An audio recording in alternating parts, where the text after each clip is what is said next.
Welcome back, everyone, to another episode of Harry's Take. Today, I have the privilege of having my lifetime friend, Luc Metz, on with me here to discuss the NCAA college basketball tournament. Luke is the perfect guest to have on for this occasion because he has had a lot of success in the past with his brackets, and he, along with his picks, along with my picks, will construct what we hope to be the perfect bracket. Thank you, Luke, for coming on with me tonight. Oh yeah, definitely. Do you want to get us started really with your first pick of the tournament? For sure. We'll start with UConn versus Stetson in the East here, and we think UConn is gonna handle Stetson, and we think that it'll be a pretty calm game for them. They should handle their business against the 16 seed, the high-powered UConn team. Many people favor them to win, actually, so I think they'll get through their first matchup pretty easily there. Luke, what do you think about Northwestern FAU? Yeah, the number one seed UConn, favorites to win the tournament, rolling right through Stetson. Now FAU Northwestern. I'm gonna take FAU. Gonna give them the slight edge. Both teams have good guard talent, but have struggled a little bit down the stretch. Both are a little inconsistent. Play down to competition, play up to competition. I do think FAU gets it done just because they have a little more um, strength on the interior with Vlad Golden, and Northwestern doesn't have a true center. So give me FAU. Um, and next we have San Diego State and Alabama Birmingham UAB. I think San Diego State is the most likely 5 seed to get upset. I think a lot of the things I've learned when picking these brackets are Mm-hmm. that it's not always about how good the 12 seed is, but rather how weak the 5 seed is. And I think San Diego Mm-hmm. State's a team that is similar to FAU, actually relying on their success from last year. And if they didn't make the final game last year, we'd probably be seeing them as a 7 or 8 seed based on their resume. They play a lot better at home. I think UAB, who's on a roll and has a lot of strength on the interior, is a big team. I think they can stop San Diego State, who scores most of their points in the paint. I think it's a good matchup for UAB. And then the last one that I'll pick before I hand it over to you, Auburn and Yale. I don't think this is really a tough matchup for Auburn because they like to play physical. They like to show that they're the dominant team. They like to get in a lot of fights, to be honest, cause the other coaches and other bench to go crazy. Yale is kind of a good team to do that against. Yale doesn't really have the upside that a typical Ivy League team has when you think of them. A lot of guys that can shoot from threes and space the floor a lot and just go crazy from three, play good defense. Yale's not really like that. They don't really have a great 3-point shooter. Their best player, Bez Mbeng, only shoots 26% from the three. So give me Auburn there. Now, do you want to choose between BYU and Duquesne, really? Who are you going to take? Yeah, thank you for those picks, Luke. I think that although Duquesne's been playing solid ball down the stretch here, no one really thought they would make the tournament, but here they are playing in the biggest tournament of the year. And I think that they've been playing some consistent ball. They've won some big games to get them in here, but I think BYU has been consistent because they have the second best 2-point percentage in all of college basketball because their big man Fusine Traore has been really playing good ball down there in the paint. So I think, despite Duquesne's success as of late, I think BYU takes it. Yeah, you mentioned Fusini Traore, who's been injured for a little bit of the season, but has really proven to be a force down the stretch for BYU. And I think the Duquesne guards may struggle to score against BYU. So I agree with BYU. Next, we have Illinois and Morehead State, and I actually think this could be a potential banana skin, as they would say in Europe, a slip up, as they would say in the United States. I do think Illinois gets it done, but Morehead State is a dangerous team. They almost went on the road to beat a conference foe of Illinois, Indiana, at the very beginning of the season. They lost by 2 at a very tough place to play in Assembly Hall. Illinois plays almost every game tight because they cannot play defense right now. But in the end, they have 2 guys, Marcus Damask and Terrence Shannon, that can take over a game, and that's why they win so many close ones. So give me the Illini there. All Uh, right. Uh, I think moving on to Drake versus Washington State, the 10 seed and Drake taking on the 7 seed in Washington State. And Luke, I think you talk about upsets in this early round. I think Drake matches up very well against Washington State. Washington State's best player, Miles Rice, is 0 for 24 in the last week on 3-point attempts. That's really taken a toll on his confidence going into the tournament. I really think that will be an issue for Washington State facing matching up against this good Drake team, and also Drake's high-powered offense led by Tucker DeVries, who is also the son of Coach Darren DeVries, and he could score 30 on any given day. And I think the big stage against Washington State, he could light it up and have a day. So I'm going to take Drake with the upset. Yeah, you mentioned Drake. Taking advantage of the big stage. They were on the big stage last year in a 12 versus 5 matchup. They were beating Miami by about 7 points with 4 minutes left, and they ended up losing. Just couldn't clutch up, missed a few free throws, and Miami ended up making the Final Four after that. So that just shows how close Darren DeVries, Tucker DeVries, and Drake were to breaking through. And I think that they learned this from last year, and they're able to beat an inexperienced Washington State team that's not playing that well right now.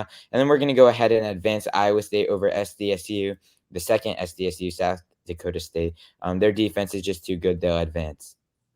All right, moving on into round of 32 in the East Conference. UConn versus FAU. I think UConn continues to roll. The favorite of this tournament, many would say. Overwhelming home court advantage, being that they're playing in Brooklyn. A lot of fans are going to come out and support the Huskies.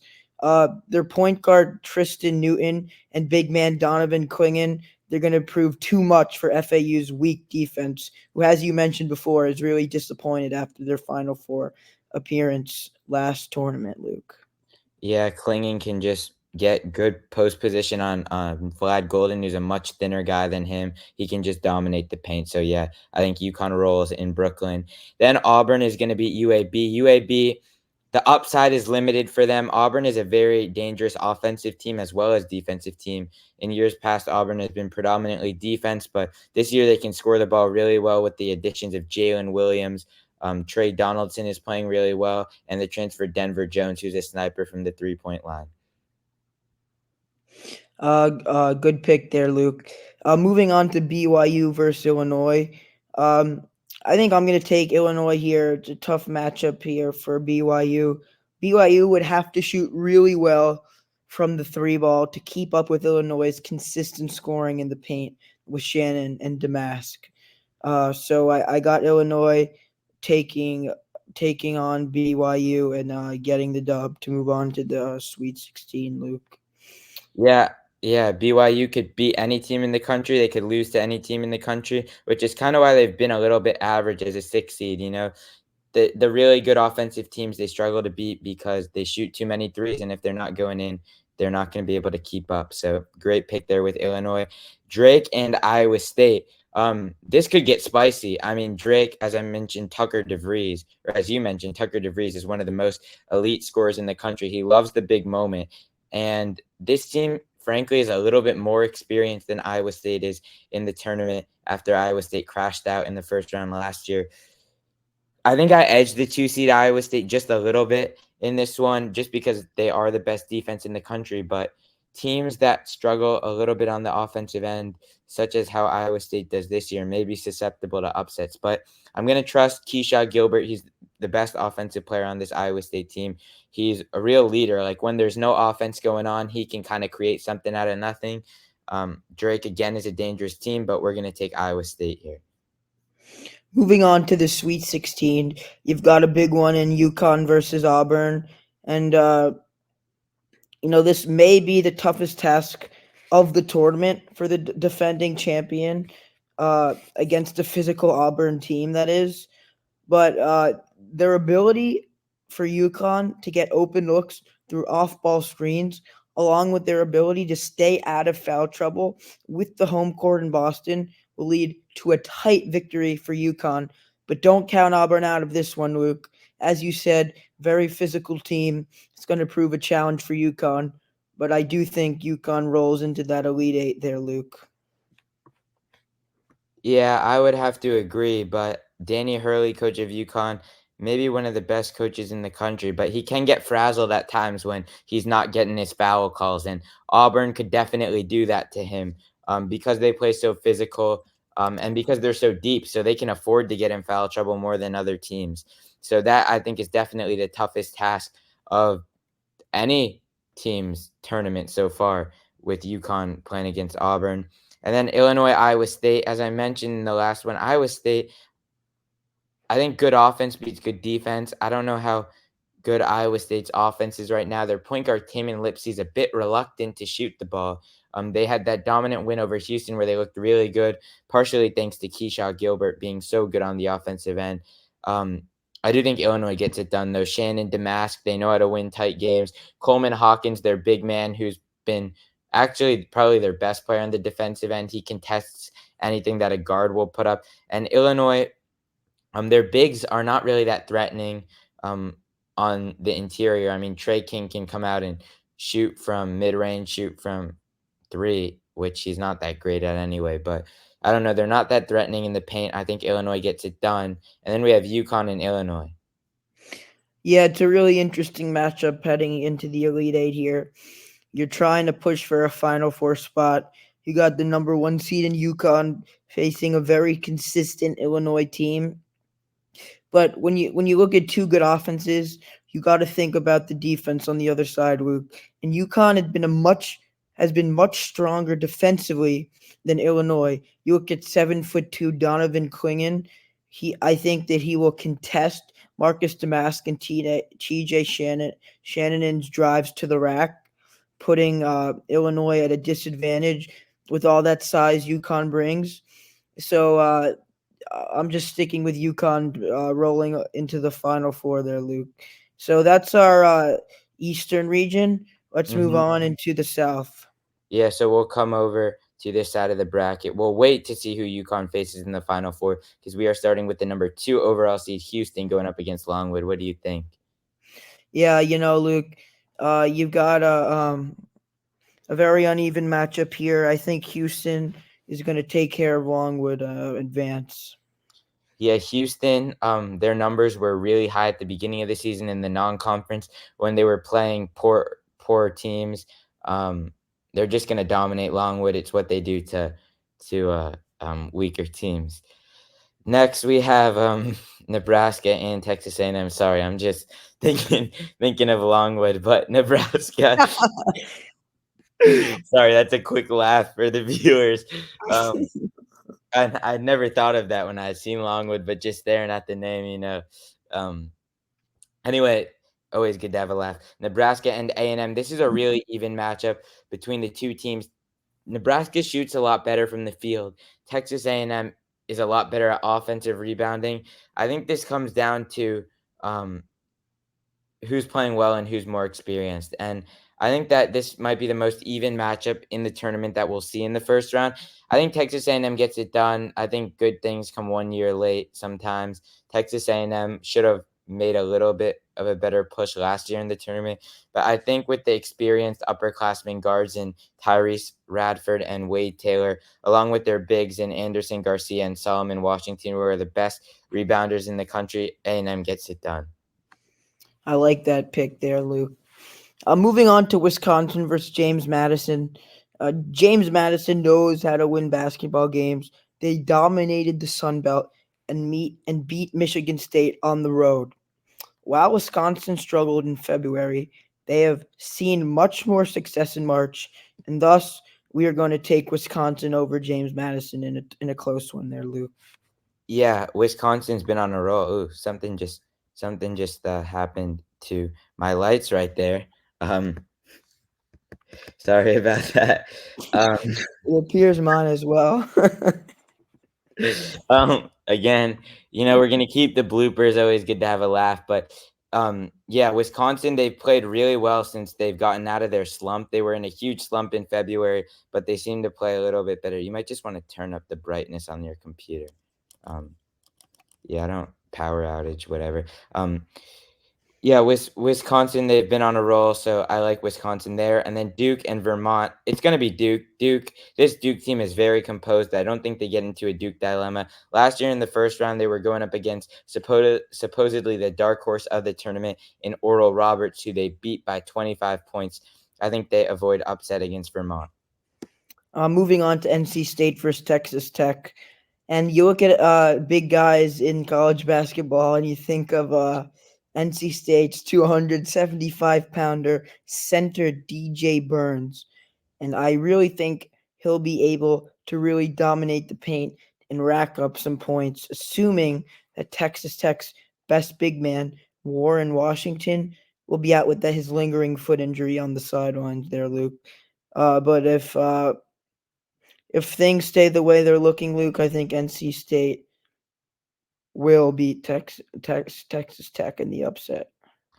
Yeah, I think one thing that we can't be too overreact to is the conference tournament. Sometimes flukes come through, and I don't think that's the case in this matchup. I think NC State, even though they're a team that was terrible during the regular season, won their conference tournament. I think this is a winnable matchup for them against Texas Tech, a team that's not explosive on the offensive end, a team that has one of the, according to Ken Palm, which is like, if you don't know, the official kind of ranking site that the committee and everybody uses. Texas Tech is has one of the biggest margins between home and away, and the tournament's not played at Texas Tech. It's played in a neutral site.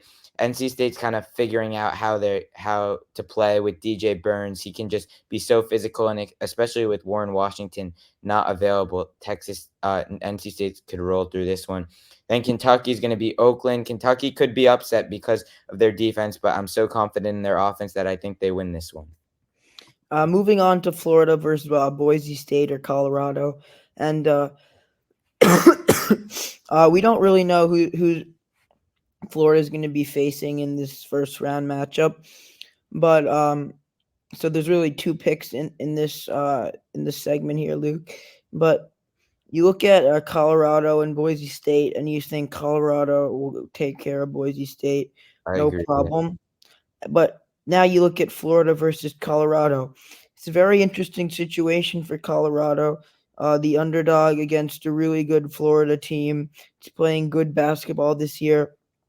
But Colorado has won 8 games in a row before falling to Oregon in the Pac 12 tournament finals.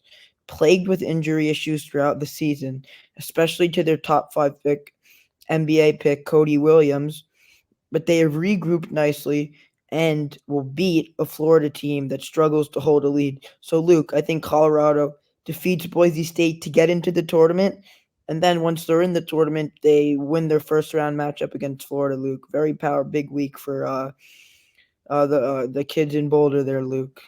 Yeah, Florida is rather inexperienced when it comes to the NCAA tournament. Their very young head coach, Todd Golden, could struggle. He struggled this year to hold leads. That's going to be a problem. I think Colorado, with their prowess and size inside, gets it done. And then Marquette to beat Western Kentucky. Mm-hmm. Um, I agree with Marquette there, Luke. A very dominant team. I think they'll go very far in the tournament, Luke. We'll get to them a bit later in the Mm. further rounds. But moving on to Houston versus Texas A&M. Houston has been a very good program in the past, highly seeded in past tournaments that you may remember. But you look at Texas A&M, a very challenging team for Houston to play. But I do think Houston will get the win. I don't think they'll be upset this year as we've seen in previous years. But these two teams did play earlier this season in Houston, where the number 2 overall seed struggled to beat the Aggies, and things are looking worrisome for the Cougars after their best big man, Jawan Roberts' shin had a contusion. However, Coach Calvin Sampson is optimistic about his return, so they will sneak into the Sweet 16. So, hoping that Jawan Roberts' shin uh, gets less contuted, if you will. I think that Houston is gonna take out A&M and get into the third round here, Luke. Yeah, I mean, Coach Kelvin Sampson didn't seem too worried about Roberts' bruise on his shin. I think they're just calling it a contusion because that's the official medical word. He didn't seem too worried. However, Jaywan only played 13 minutes in the last two games of their Big 12 tournament. They kind of gave up in the game against Iowa State, down 7 at the half. They didn't want to play Jaywan. They didn't want to get him more injured. But I do think they sneak past Texas A&M. They're better on offense and defense. And then Wisconsin and Duke. And this is such an interesting one because it seems similar to the game that Duke played last year against Tennessee, a 4 versus a 5 matchup, the second round where they had lost last year to Tennessee. And Wisconsin is playing really well at the moment, especially due to their point guard, Chucky Hepburn. But something tells me that Duke can get it done. Duke is a little more solid on the defensive end than Wisconsin. I think watching Wisconsin play against Purdue and Illinois the last 2 days made me feel a little bit inflated about how good their offense is. I think Duke Mm. is a very composed team, led by their upperclassman shooting guard Jeremy Roach and their second-year point guard Tyrese Proctor. They can score inside a little bit easier with Kyle Filipowski, who's one of the most gifted offensive players, and he's going to be the villain of the year in March Madness. A lot of people taking a dislike to him after he tripped up some UNC players. So give me Duke to win there. Oh, I do like Duke continuing their run in the tournament. Moving on to NC State versus Kentucky.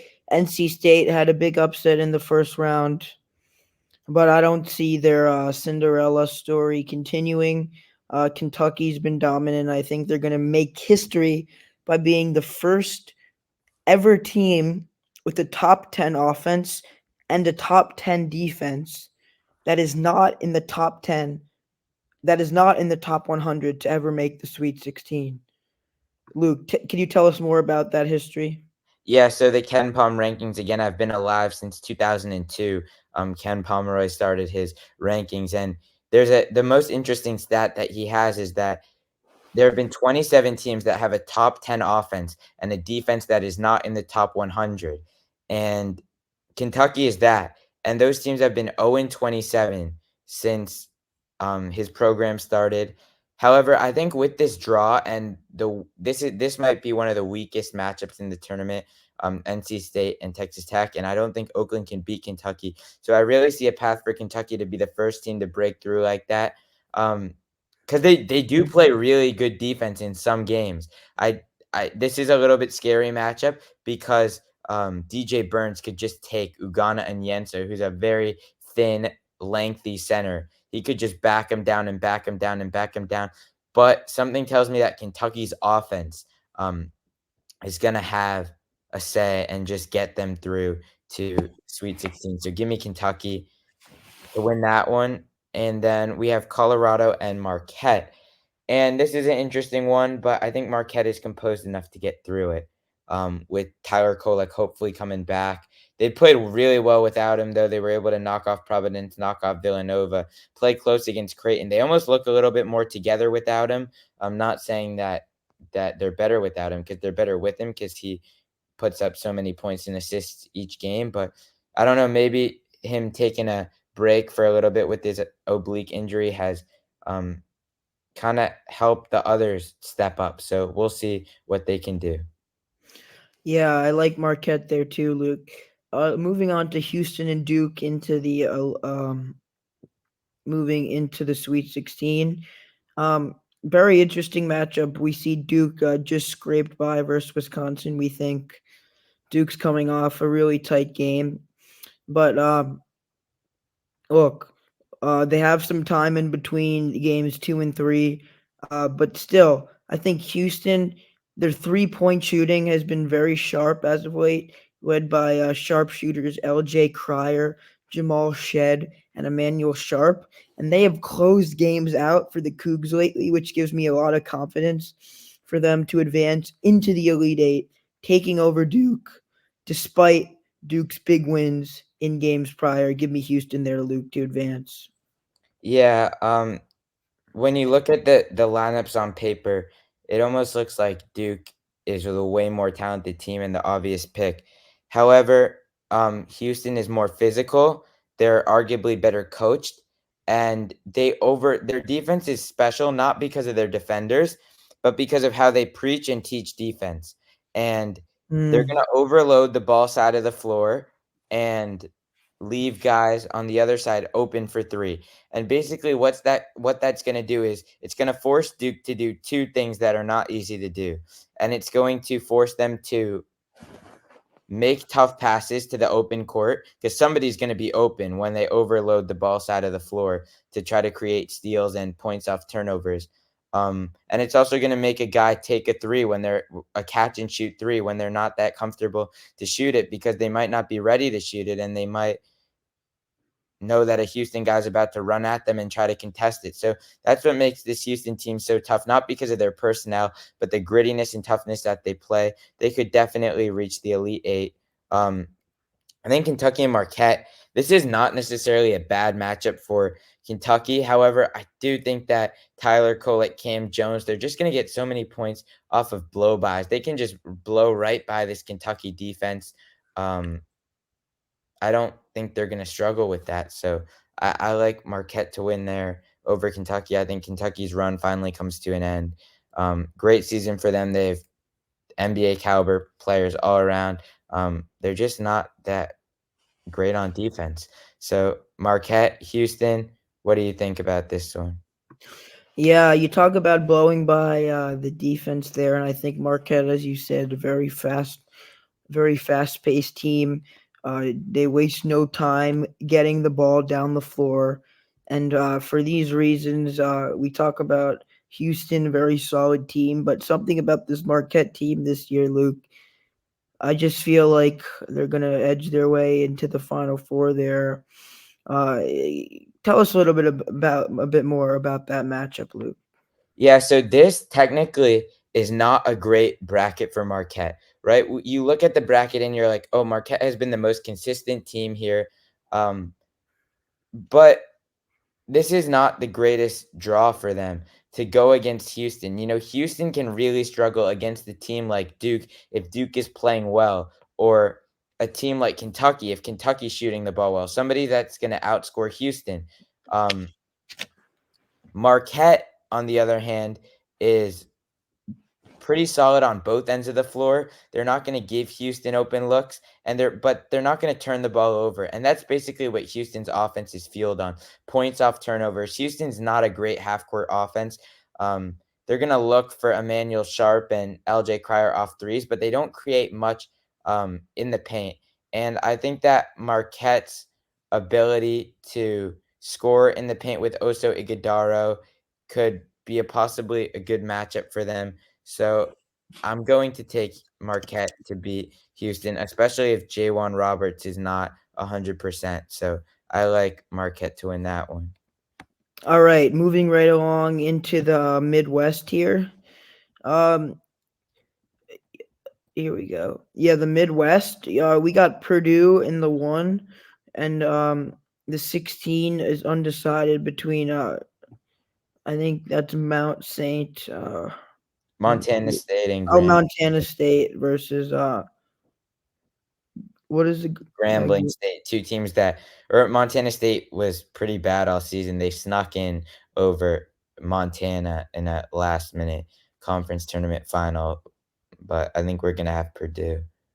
Yeah, either way there, Luke. I think Purdue takes it no matter who wins that first 4 matchup there against for those two teams. Utah State TCU, Luke, tell us what you think about that. I think TCU has struggled immensely. They started the Big 12 conference season playing really well, largely due to Travion Tennyson's prowess from three. He's kind of cooled off a little bit. Utah State was the most consistent team in the Mountain West Conference. I hate to pick Mountain West teams. If you watch any of my videos in the bracketology, which are like bracket previews, um, I never pick a Mountain West team, but I think Utah State was more deserving of a 6-7 seed, TCU more deserving of a 10-11 seed. I see a mismatch here where Utah State wins, and I'm kicking myself because you last year took Missouri to beat Utah State. I believed in Utah State, um, and Utah State lost, but it's a completely different Utah State team. I still think they get it done. Utah State. I'm gonna, what do they say? one time fool on you, twice fool on me, something like that. So hopefully Utah State doesn't make me look like a fool. Yeah, but I think Utah State will get it done. Gonzaga versus McNeese there, Luke. Gonzaga, very strong program in the past. I think they get it done versus McNeese. Not much to be said for the Zags there. Yeah, McNeese State was a team that, if you watch my video that I posted about 3 hours before the tournament, looking at sleeper teams that you could pick to go far, I had both Gonzaga and McNeese, and that's because I thought Gonzaga was going to be a 7-8 seed. The committee didn't seem to like them early in the season. They got moved up to a 5 seed. I had McNeese, who's been like the if you keep up with college basketball, like the team everybody's been talking about is the best 12 seed because they have the second best five-man lineup according to Evan Maya's efficiency chart in the country. But this is a close one. I think McNeese could definitely trouble Gonzaga, but I think Gonzaga's paint scoring with Graham Ike is very consistent. I think that they can get it done. Anton Watson, another promising player in the paint. I think Gonzaga takes down Shahada Walls and McNeese. Um, Kansas versus Samford, Luke. I know you have an affinity for Samford. Tell us a little bit about that. Yeah, so Samford has a big man called a Chora, who's a very physical, good rebounder. They also have Terrence Marshall. Um, but I think that Kansas gets it done here. They have the more talented lineup. I mean, their starting lineup should be great. They're predicted to be the number one team at the beginning of the season, led by experienced point guard DeJuan Harris and big man Hunter Dickinson. They're not that great on defense, but I still think that they get it done. Um, South Carolina versus Oregon. I'm going to take Oregon here. You know, Luke, Oregon is a team that struggled earlier in the season with injury issues, but lately they have found some rhythm and they won the Pac 12 tournament, which is quite impressive, ultimately stealing a bid for the NCAA double tournament. And here they are, Luke, matching up against South Carolina. They've been hot as of late, found some success in the Pac 12 tournament. And Oregon's experience with their two fifth year seniors who have had a lot of tournament experience will help rally the troops and lead them into the second round. Moving on to Creighton versus Akron. Creighton's interior defense with the Big East Player of the Year, Ryan Kalkbrenner, will prove too much for Akron star Enrique Freeman. Uh, I think Creighton's going to take this one, Luke, and I do think Creighton is a very dangerous team. I think we'll see them far into the tournament. We'll get to that shortly. Yeah, I think you're a little bit more sold on Creighton than me. I don't love the way that they play. I do think that they beat Akron with their defensive prowess in the paint, thanks to Ryan. Um, I agree with the Oregon pick, definitely. They're playing really well at the moment, led by Nafali Dante and Jermaine Cousinard. They're two fifth-year seniors that are really carrying this team. Next, we have UVA, Colorado State, and this is like a matchup that I'm shaking my head at because this might be one of the worst matchups that will ever be broadcast on national TV. Nobody wants to watch Virginia. Um, they were Disappointing. they must have been like minus 50,000 odds to beat NC State. They were up 7 with 34 seconds left in the ACC tournament, and they lost. Um, Wow. and that caused my overall sleeper team, St. John's, who is the first team out of the field, to be left out of the tournament. If Virginia just made some free throws, we get to go to bed. St. John's gets into the tournament. We end up picking an 11 seed to the Elite Eight. All of the comment section are happy because we're not just picking the favorites. But that didn't end up happening because Virginia blew that lead, which was crazy. They fouled a three-point shooter, missed 4 foul shots down the stretch with 80% free throw shooters. They just don't know how to win. They got upset by Furman. Give me Colorado State over UVA, but then I think Texas and their defense inside the paint with Dylan Dessou and Dylan Mitchell will prove too much for Colorado State, force them to take a lot of ill-advised shots. Colorado State is usually good in the paint with their best player, Cartier. I mean, Isaiah Stevens is their best player, but their best paint player, their big man, Cartier, will just be completely outmatched, and Texas will win that one. And then Tennessee to beat St. Pete. Uh, I agree. Tennessee's top five defense. That's got to prove for something. I think they'll get at least a first round win against St. Peter's here, Luke. All right, moving on into round of 32, staying in the Midwest here. You've got Purdue versus Utah State. I think Purdue takes it pretty. Uh, I think they take it pretty handily there, Luke. The size on that interior is just too overwhelming, Luke, for that Utah State. I think they're going to have a lot of trouble scoring points on that really big interior. So I got Purdue rolling on into the Sweet 16. Gonzaga, Samford. You look Or at sorry, Gonzaga. Gonzaga, Kansas. Yeah, we went a little off script. We had another member of of our crew that wasn't able to join us.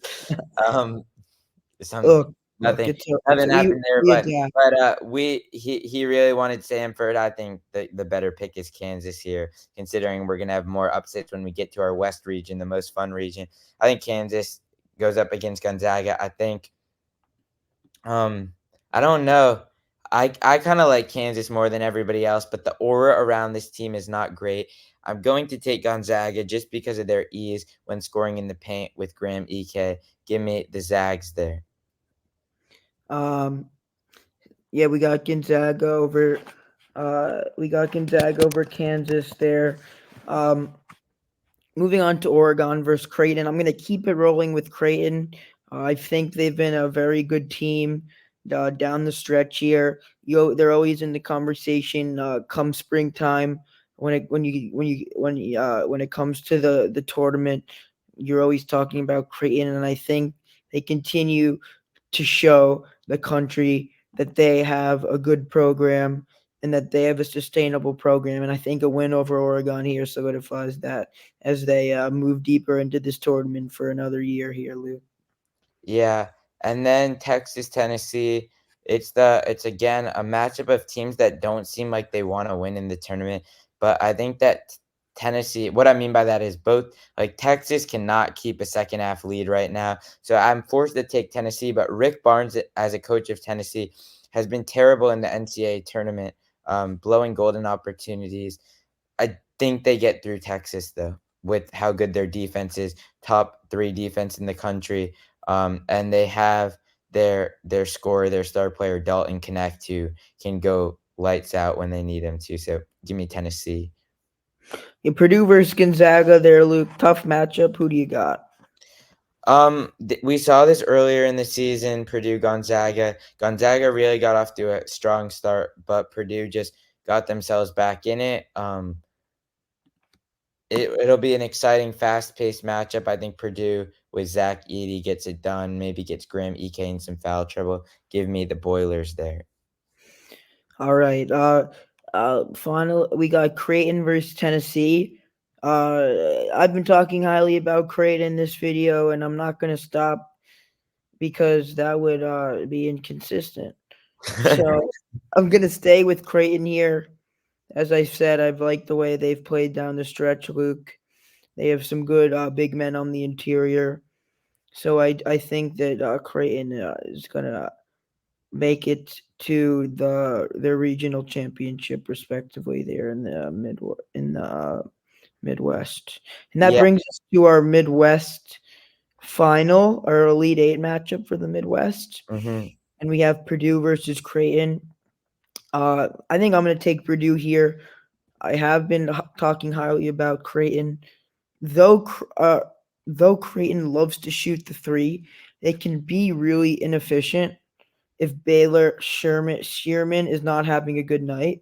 But in addition to Zach Edey's dominance in the paint, Purdue is the best 3-point shooting team in the nation.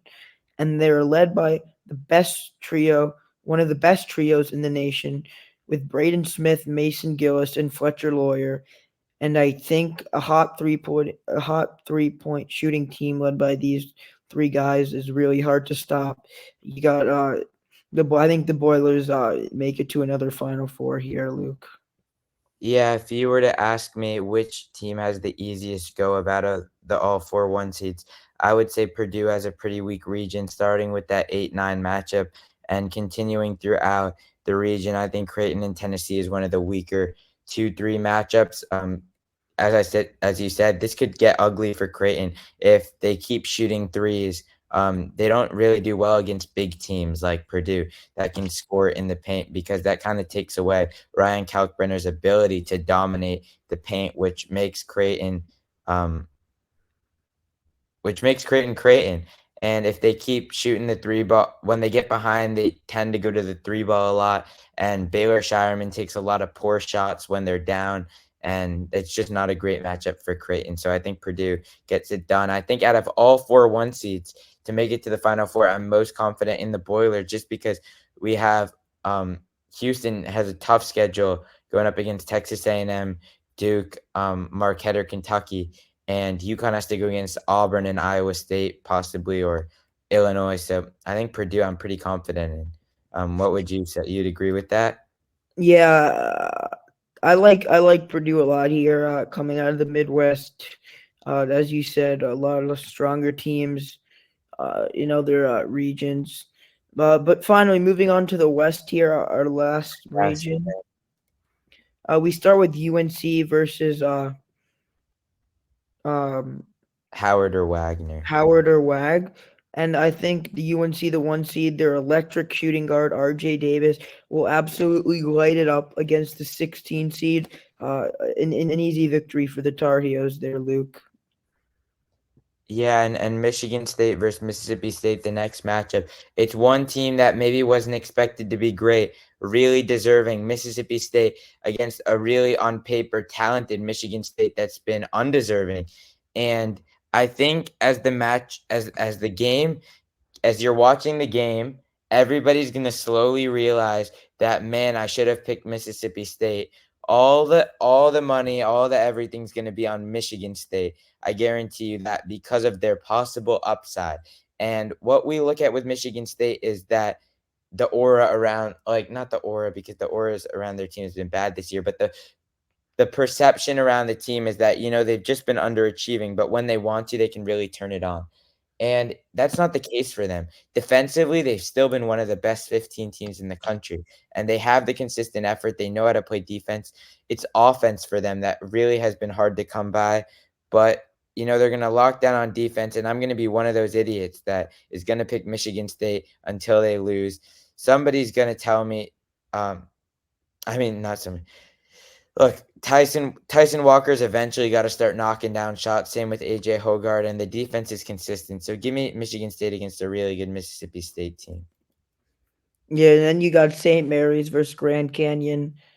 Luke, I think you got Grand Canyon with the upset. Tell us more.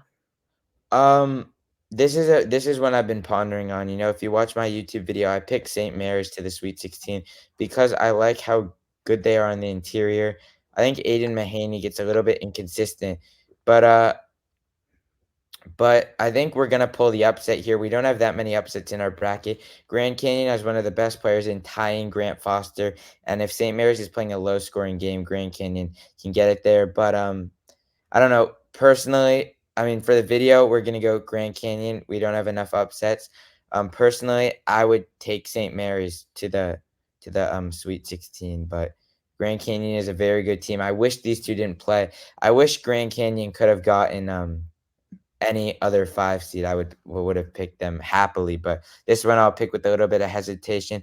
And then we'll take the college. The college is what they refer to them as short, the oldest college, um, officially called college in America. The College of Charleston. They're really good on the interior with Ante Brozovic, who's their best player, one of the highest rated big men in college basketball. And Alabama struggles on the interior. It's a perfect matchup. Alabama's been playing terribly on defense. Give me the College of Charleston. The college. I've said that like 5 times. I don't know why. Luke, thanks for sprinkling in some history for our viewers. Yeah, why not? Yeah, College you Charleston gonna make the second round to have a 12-13 matchup with one of these teams looking at a great opportunity. yeah, it really is. You know, we're a show. We do many things. Good to sprinkle in some history there. Uh, Next we got Clemson versus New Mexico here. I think New Mexico takes it. They're Mountain West champions. New Mexico are. New Mexico is fresh off stealing a bid into the tournament. Momentum rolling into the tournament, and they will defeat a Clemson team that frankly has been weak defensively because of their backcourt of Donovan Dent, Jalen House Jr., and Jamal Mashburn. Luke, I think New Mexico defeats Clemson. Yeah, New Mexico cannot be slept on with their elite guard trio. Baylor, Colgate, we're gonna brush by that. Colgate seems to be there every year. They never seem to win. Is this the year? I don't think so with Baylor's backcourt. And then we got Dayton versus Nevada. So, Luke, what do you think of that? So I think Dayton has the upside to definitely beat Nevada, right? They have Deron Holmes, who's kind of been a one-man show this year for them with the help of Kobe Brea, who's the best three-point shooter in college basketball, according to the announcers at the A10 network. I don't think that's true. I think I could name a few guys better, but I'm not going to go into that. He's one of the best. But he gets about 25 minutes a game, you know. Deron Holmes is asked to do a lot of work by himself, and if he's not shooting well at the free throw line, this could be a disaster. Statistically, teams that so for those who don't know, the NCAA tourney committee releases a top 16 rankings about 1 month before the tournament, with the teams that they project to be 1, 2, 3, and four seeds. And teams that have dropped out of those rankings have been historically bad. Dayton wasn't in those rankings. They were the first team out of those rankings, so they were a 5 seed, and they've had a really bad season since then to bump them down to a 7 seed. And teams like that perform bad in the tournament. Give me Nevada there. I think they have more guys such as Keenan Blackshear, Jared Lucas that can get it done. And then we'll take Arizona over Long Beach State. Interesting fact about Arizona. Arizona's coach, Tommy Lloyd, Luke, never lost, as crazy as it may sound. I actually was a bit confused when I heard it, Luke. But Tommy Lloyd, Arizona's coach, never lost 2 games in a row. Overall winning percentage is off the charts. And coming off his team's loss in the Pac 12 tournament to Oregon, he'll be sure to avoid an upset, keeping his never had 2 consecutive losses streak alive. Yeah. Make that what you will. It's phenomenal. Hard to believe, Luke. Round two, UNC, Michigan State into round of 32. Luke, who do you got? Wow, I really want to pick UNC to lose that. I just don't have the guts to pick Michigan State because I really don't trust this team. But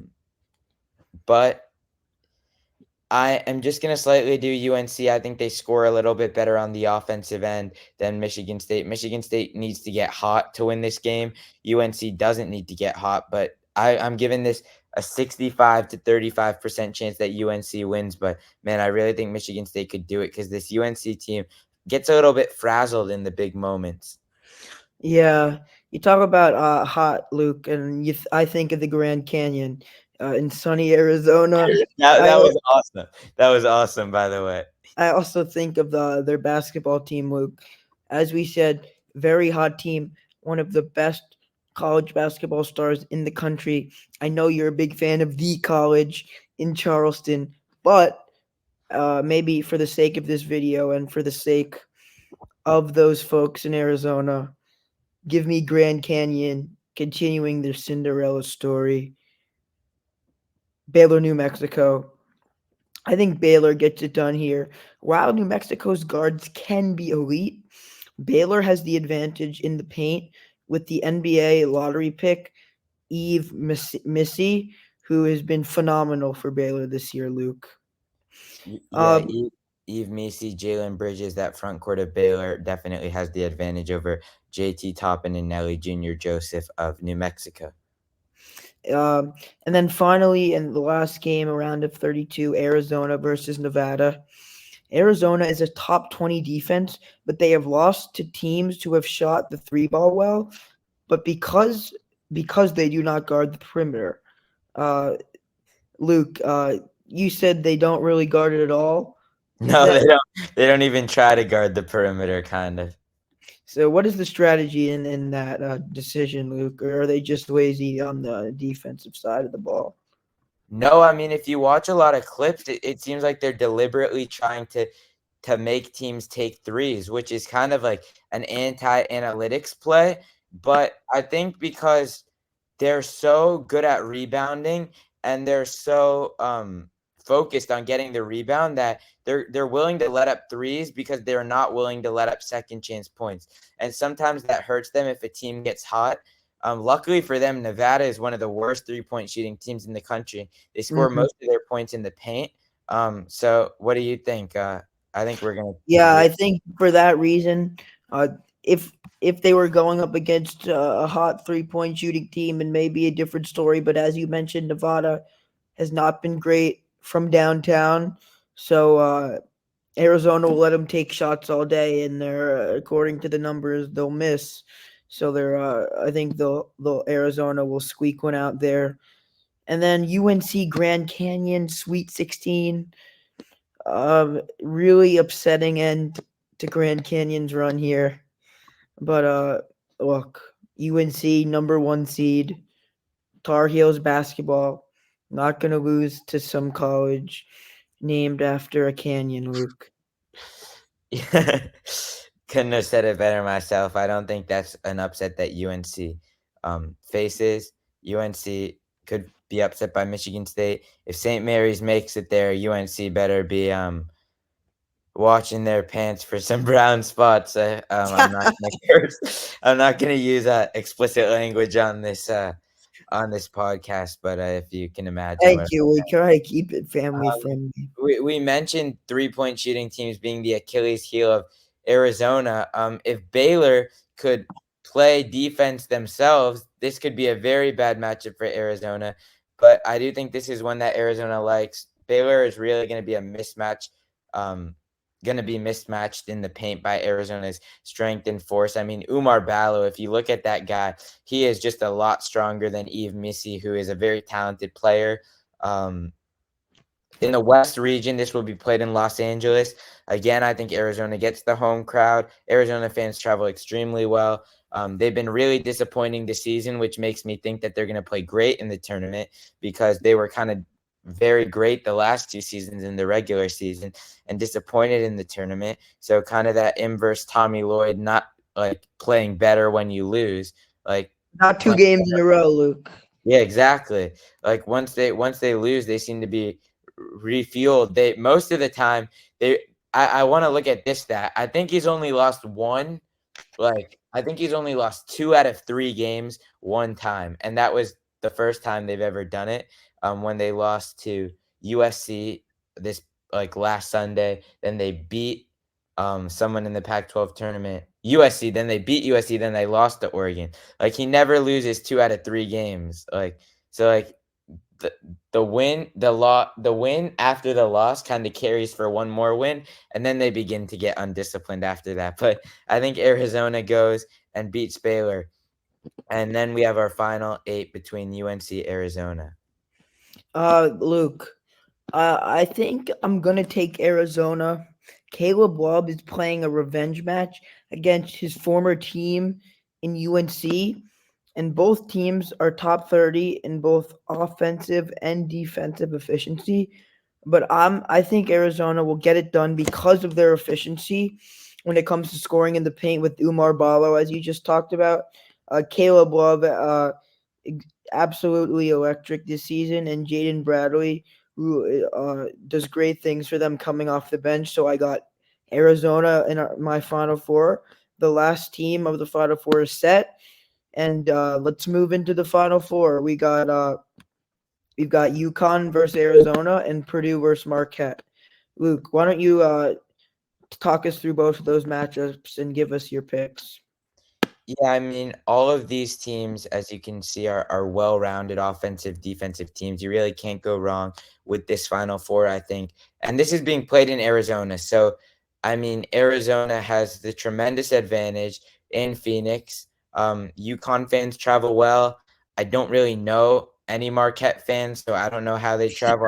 I think Purdue fans have traveled really well this season, especially. Um, but Arizona definitely has the home court advantage. It's just if they can be consistent enough on offense to stop UConn, and they go on these lulls that are very disheartening as somebody that is a fan of this Arizona team and is a fan of the players and the character of the players that are on this current Arizona team. I just don't think that they can sustain a high level for 40 minutes to stop this UConn Husky team. They've struggled to do it against elite teams all season long. Um, I think UConn gets it done. You mentioned earlier their off-ball screening, which is just brilliant. It can confuse a defense. Because they have so many different options that they can go to on the off-ball screens. They can get Cam Spencer open for three. They can get Alex Karabin open for three. Sometimes Tristan Newton will just pull up, take a three, but they can get Tristan Newton in the lane for a pull-up. They can get Donovan Clingan open under the basket for an easy dunk. And they are a little bit more disciplined on the defensive end than Arizona. I wouldn't say they're better. Arizona is very good at defense, but they're a bit more disciplined. And Arizona is not going to want to give up the three-point shot over the guy that I think is the best three-point shooter in college basketball with Cam Spencer on UConn. Uh, I agree. UConn will advance to the championship. They're playing at a tremendously high level, and I don't see that stopping against, as you said, an undisciplined Arizona defense. And finally, our second Final Four game. Who do you think's gonna play UConn in that championship? Will it be Purdue or Marquette, Luke? Yeah, I just look at Marquette, and this is probably the region, this South region that I'm most concerned about because anything could happen. This is really the region of chaos this year. The top right, I have Marquette going through because I believe they're the most solid team. I don't necessarily seeing them win all of these matchups, and it's kind of like bothering me because, as I mentioned, Marquette is not a great matchup for Houston, or like it's not a great matchup for them to play against Kentucky or Houston because they're they're weaker on offense than Kentucky and weaker on defense than Houston. So it kind of just like is a gut feeling that Marquette's going to go through, even though I can't picture it in my brain. Um, but I think Purdue's just too strong for them on both ends of the floor. Purdue can contest Oso Ighodaro with Zach Edey. That's a lot of their offense is run through Ighodaro, and Edey's just going to contest the paint. Purdue struggles against five men, and I noticed this because Purdue didn't lose in the non-conference all season long. So um, Purdue was dominant when they were playing in the non-con. They struggle against big men that can space the floor, that can shoot the three, and they don't necessarily struggle against back to the basket big men because Edey can just camp out in the paint and block everything. Um, so Purdue's not going to have trouble stopping Oso Ighodaro. They're not going to have trouble stopping Tyler Kolek's drives to the hoop. Purdue loves to play against a team that enjoys scoring in the paint. So I would take Purdue to reach the final. UConn, Purdue. What do we think here? I think this could not be more even. We're going to give our pick on who we think to win the game, but just a heads up play. I want to click on this. Oh, oopsie. What happened to our bracket? Um, sorry about that. We have Purdue, UConn in the final. I was just trying to see the analytics based on how many percent of people picked UConn versus how many percent of people picked Purdue. Because I'm trying to get to the point that if you're in a bracket pool, you might as well pick Purdue because more people are going to pick UConn. If you're trying to win your bracket pool and you're not confident about your bracket picking skills, then don't pick UConn because most people are going to pick UConn to win. So that just leaves your first round matchups more vulnerable. But anyway, we're going to give you who we think is going to win. That was my point for a different kind of point. Take it away, Lewis. Harry. Uh, Thank you, Luke. You talk about most people. I think I fit into that with this pick. I think UConn is going to take it. Uh, I told you guys that Luke knows how to do his brackets. I wasn't lying.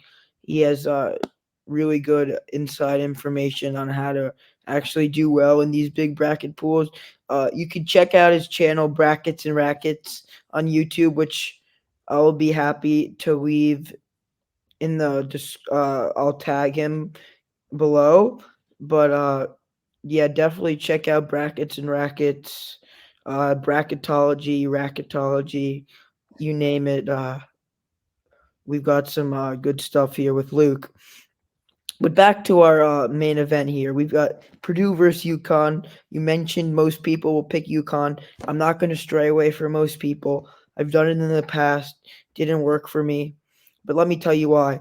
Purdue has had the advantage in the paint all season long. With Zach Edey, as you mentioned, been playing great defense down in the paint.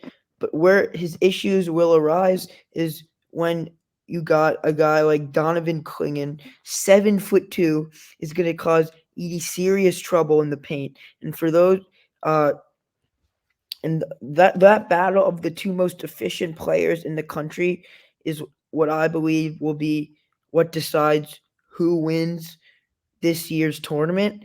And I think Klingon has the edge in that matchup. And for that reason, I think UConn will win the championship.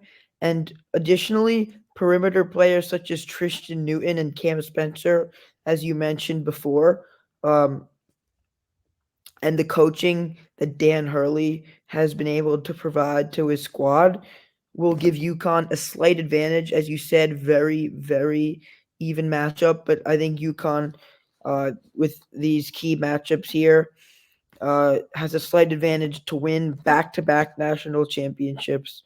And there you go. I picked the Huskies, and the score, Purdue 73, UConn 79. Well, thank you so much for watching Harry's Take. Thank you so much, Luke, for coming on. This has been Yeah. very insightful, and I really enjoyed having you. And my viewers are very grateful that you gave him this insight. So thank you so much for coming on. And as always, this has been Harry's Take. What's your take?